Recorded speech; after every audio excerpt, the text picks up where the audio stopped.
হচ্ছে স্পেনের মাদ্রিদের একটা বুচার শপ, যেখানে কিনা সারি সারি মাংস ওরা সাজিয়ে রেখেছে। যেহেতু ওরা পর্ক খায়, এগুলো পর্কের রান, থাই থাই পিস, এগুলো এইভাবে সাজিয়ে রেখেছে ওরা।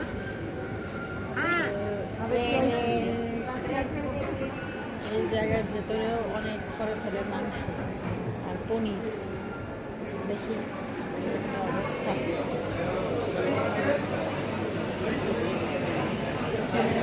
পনির যেহেতু ওরা মাংসের সাথে পনিরটা মিশিয়ে খায়, রান সাজিয়ে রেখেছে।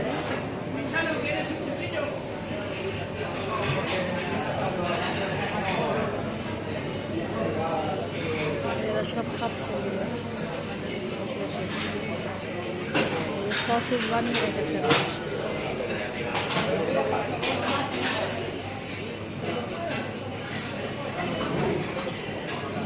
একটা স্টিক নিলে এটাই সবচেয়ে কম। তো যেহেতু আমাদের জন্য এটা হালাল না, সেজন্য আমরা খেতে পারবো না, কিন্তু আমি ভিডিও করতে সমস্যা নেই। ভিডিও করছি পুরাটার মধ্যে এইভাবে রানগুলোকে এইভাবে করে সাজিয়ে রেখেছে ওরা। এটা আমার কাছে খুব ইউনিক মনে হয়েছে। পুরা দোকানটার মধ্যে ওরা পর্কের রান সাজিয়ে রেখেছে।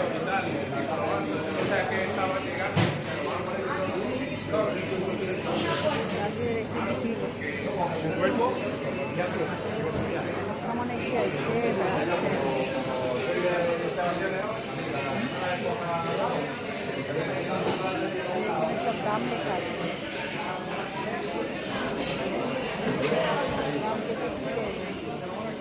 আমি খেতে পারবো না। উপরেও আছে, কিন্তু উপরে যাওয়ার শক্তি নাই আমার। এই যে আমি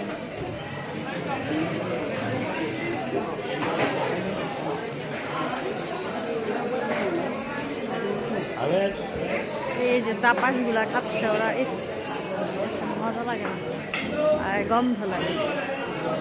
এই আরেকজনে দেখো, আমার বুড়া মিয়া জুয়া খেলতেছে। ওখানে বুড়া, তুমি আজকে হারবা নিশ্চিত। এই তো জিতে নাকি হারে। It's a gambling. এখন হারছে কি জিতছে এটা একটু দেখি।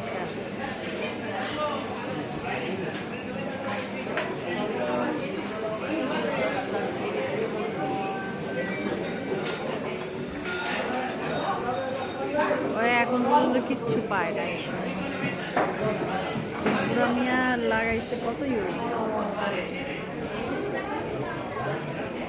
জাগবে না,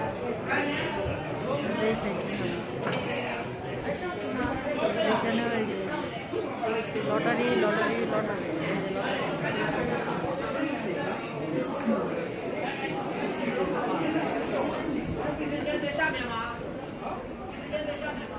তো আমি বের হয়ে এসেছি বুচার শপ থেকে।